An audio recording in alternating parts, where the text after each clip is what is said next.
നമസ്കാരം. Indian cricket team എന്നും നമുക്ക് ആവേശകരമായ ഒരു കാര്യം തന്നെയാണ്. എല്ലാ ക്രിക്കറ്റ് ആരാധകർക്കും എന്തൊക്കെ കാണിച്ചാലും ഏതൊക്കെ കളി തോറ്റാലും ഇന്ത്യൻ ക്രിക്കറ്റ് ടീം എന്ന് പറയുന്നത് നമ്മളെ സംബന്ധിച്ച് വലിയൊരു വികാരം തന്നെയാണ്. ഇതിലെ സജീവമായ താരങ്ങൾ ആരും തന്നെ ഇല്ലെങ്കിലും കേരളത്തിലെ ക്രിക്കറ്റ് താരങ്ങളുടെ ആവേശം തന്നെയാണ് നമ്മുടെ സഞ്ജു സാംസൺ എന്ന് പറയണം.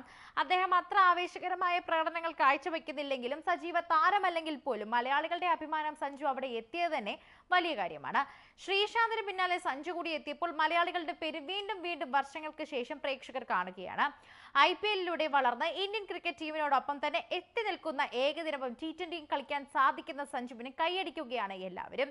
2015-ൽ ഇന്ത്യൻ ടീമിൽ അരങ്ങേറ്റം കുറിച്ച സഞ്ജു അന്താരാഷ്ട്ര ക്രിക്കറ്റിൽ 9 വർഷം പൂർത്തിയായെങ്കിലും സഞ്ജുവിന് അന്താരാഷ്ട്ര കരിയറിൽ വലിയൊരു സ്ഥാനം നേടിയെടുക്കാൻ സാധിച്ചിട്ടില്ല. എന്നാൽ IPL-ൽ രാജസ്ഥാൻ റോയൽസിലൂടെ വളർന്ന സഞ്ജു ഇന്ന് ടീമിന്റെ നായകനാണ്. സഞ്ജുവിന് പ്രതിഭയ്ക്കൊത്തുള്ള അവസരം ഇന്ത്യൻ ടീമിനൊപ്പം ലഭിക്കുന്നില്ലെന്ന ആക്ഷേപവും മിക്കവർക്കുമുണ്ട്. അതിവേഗത്തിൽ തന്നെ റൺസ് ഉയർത്താൻ കഴിവുള്ള സഞ്ജുവിന് വലിയ ആരാധക പിന്തുണയുമുണ്ട്. എന്നാൽ പല കാരണങ്ങളാൽ തന്നെ ഇന്ത്യൻ ടീമിനൊപ്പം വലിയൊരു കരിയർ സൃഷ്ടിക്കാൻ സഞ്ജുവിന് സാധിക്കാതെ പോയി. എന്നാൽ സഞ്ജുവിന്റെ കരിയർ തകർത്തത് സഞ്ജു തന്നെയാണെന്ന് തന്നെ പറഞ്ഞേ മതിയാകൂ. ഒരുപാട് മണ്ടത്തരങ്ങളാണ് സഞ്ജുവിന്റെ കാര്യങ്ങൾ സഞ്ജു തന്നെ ചെയ്തു തീർത്തത്. ഒരുപാട് കരിയർ മിസ്റ്റേക്കുകൾ സഞ്ജുവിന്റെ ഭാഗത്തു നിന്നുണ്ട് എന്ന് ആരാധകർ തന്നെ ഇപ്പോൾ ചൂണ്ടിക്കാണിക്കുകയാണ്. 2018-ലെ മെഗാ ലേലത്തിന് മുംബൈ ഇന്ത്യൻസിൽ സൂര്യകുമാർ യാദവിനെ അല്ല ആദ്യം നോട്ടമിട്ടതെന്ന് എല്ലാവരും ശ്രദ്ധിക്കണം. അത് സഞ്ജു സാംസണെ ആയിരുന്നു എന്നതാണ് ഏറ്റവും ശ്രദ്ധേയമായ കാര്യം. അന്ന് മുംബൈയിൽ കയറിയിരുന്നുവെങ്കിൽ ഒരുപാട് ചാൻസുകൾ സഞ്ജുവിന് കിട്ടിയേനെ. സഞ്ജുവിനായി 8 കോടിയോളം രൂപ മുടക്കാൻ പോലും ടീം മാനേജ്മെന്റ് തയ്യാറായിരുന്നു. രാജസ്ഥാൻ ലേലത്തിൽ സഞ്ജുവിനായി സജീവമായി രംഗത്തെത്തിയപ്പോൾ തന്നെ മുംബൈ വിടാതെ പിന്നാലെ ഉണ്ടായിരുന്നു എന്നതും ശ്രദ്ധേയമായ കാര്യമാണ്. സഞ്ജുവിനായി 7 കോടി 8 ലക്ഷം രൂപ വരെ മുംബൈ ലേലത്തിൽ വിളിച്ചതുമാണ്. എന്നാൽ രാജസ്ഥാൻ 8 കോടിക്ക് സഞ്ജുവിനെ സ്വന്തമാക്കുകയായിരുന്നു. സഞ്ജുവിനായി കൂടുതൽ പണം മുടക്കാൻ രാജസ്ഥാൻ തയ്യാറാണെന്ന് തിരിച്ചറിഞ്ഞതോടെയാണ് മുംബൈ പിന്മാറിയത്. എന്നാൽ ലേലത്തിന് മുൻപ് തന്നെ മുംബൈ ടീം സഞ്ജുവുമായി ചർച്ച നടത്തുകയും ഉണ്ടായി എന്ന് പറഞ്ഞിരുന്നു. എന്നാൽ രാജസ്ഥാൻ വിടാൻ സഞ്ജു തയ്യാറായില്ല എന്ന് പറയുന്നതാണ് അതിന്റെ യഥാർത്ഥ വശം.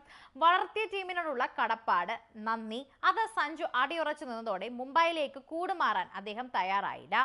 കരിയറിൽ തന്നെ സഞ്ജു എടുത്ത ഏറ്റവും മോശം തീരുമാനമായി ഇത് മാറുകയായിരുന്നു എന്ന് പറയണം. സഞ്ജു സാംസണെ ലഭിക്കാതെ വന്നതോടെയാണ് മുംബൈ ഇന്ത്യൻസ് സൂര്യകുമാർ യാദവിലേക്ക് എത്തുന്നത്. ആദ്യം സൂര്യകുമാർ യാദവിനെ മുംബൈക്ക് നോട്ടമില്ലായിരുന്നു. എന്നാൽ സഞ്ജുവിനെ ലഭിക്കാതെ വന്നതോടെ സൂര്യയുടെ പിന്നാലെ തന്നെ ഇവർ പോവുകയും സൂര്യയെ സ്വന്തമാക്കുകയും ചെയ്തു. 3.2 കോടി രൂപയ്ക്കാണ് സൂര്യയെ മുംബൈ വാങ്ങിയത് എന്ന് പറയാം. സൂര്യകുമാർ യാദവിനെ മുംബൈ വാങ്ങിയപ്പോൾ തന്നെ വലിയ പ്രതീക്ഷകളാണെങ്കിലും സൂര്യകുമാർ അതിനകത്ത് ഉയരുകയും ചെയ്തു. സഞ്ജുവിനെ 7.8 കോടി ലേലം വിളിച്ചിട്ടും താരത്തെ വാങ്ങാൻ മുംബൈക്ക് സാധിക്കാതെ പോയപ്പോൾ പകരം സൂര്യകുമാറിനെ തന്നെ അവിടെ വാങ്ങുകയായിരുന്നു. അതൊരു മോശം തീരുമാനമല്ല. ഈ തീരുമാനം മുംബൈക്ക് ഗുണം ചെയ്യുകയും ചെയ്തു. സൂര്യകുമാർ നിലവിലെ 1ാം നമ്പർ T20 ബാറ്റ്സ്മാൻ കൂടിയാണ്. അത് നമ്മൾ ഓർക്കണം. ഇന്ത്യയുടെ T20 ടീം നായകനായ നിലയിലേക്ക് വളരാൻ പോലും സൂര്യക്ക് സാധിക്കുകയും ചെയ്തത് ഈ ടീമിൽ നിന്നതുകൊണ്ടും നന്നായി കളിച്ചതുകൊണ്ടുമാണ്. ഇതിനെല്ലാം കാരണം മുംബൈ തന്നെയാണ് എന്ന് പറയണം. ഇതിനെല്ലാം കാരണം മുംബൈ ഇന്ത്യൻസിലേക്ക് എത്തിയത് കൊണ്ട് തന്നെയാണ്. സഞ്ജു സാംസൺ അന്ന് മുംബൈയിലേക്ക് എത്തിയിരുന്നുവെങ്കിൽ സൂര്യകുമാർ യാദവ് മുംബൈയിലേക്ക് എത്തില്ലായിരുന്നു. സഞ്ജു മുംബൈയുടെ ഓഫർ നിഷേധിച്ചതാണ് സൂര്യയുടെ കരിയർ തന്നെ മാറ്റിമറിച്ച ഒരു പ്രധാനപ്പെട്ട കാര്യമെന്ന് പറയാം.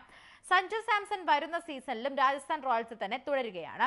സഞ്ജുവിനെ സ്വന്തമാക്കാൻ CSK ശ്രമിക്കുന്നുണ്ടെന്ന സൂചനകൾ പുറത്തു വന്നിട്ടുണ്ടെങ്കിലും ഇത് ഔദ്യോഗികമായി തന്നെ എന്നാരും ആരും പറഞ്ഞിട്ടില്ല. സഞ്ജു തന്നെ രാജസ്ഥാൻ റോയൽസ് തുടരുമെന്ന് ഈ ഇടയ്ക്ക് തന്നെ ഉറപ്പാക്കിയിട്ടുണ്ടായിരുന്നു. രാഹുൽ ദ്രാവിഡ് രാജസ്ഥാന്റെ പുതിയ പരിശീലകനായി എത്തിയതോടെ പിന്നാലെ സഞ്ജു രാജസ്ഥാൻ നായകനായി തന്നെ തുടരുമെന്ന് വ്യക്തമാക്കിയിട്ടുണ്ട്. സഞ്ജുവിന്റെ അന്താരാഷ്ട്ര കരിയറിലേക്കുള്ള തിരിച്ചുവരവും വൈകിയേക്കും. ശ്രീലങ്കൻ T20 പരമ്പരയിൽ 2 മത്സരത്തിൽ സഞ്ജു ഡെക്കിന് പുറത്തായിരുന്നു. അതുകൊണ്ട് തന്നെ ഇനിയൊരു തിരിച്ചുവരവ് സഞ്ജുവിനെ സംബന്ധിച്ച് പ്രയാസമാണ്.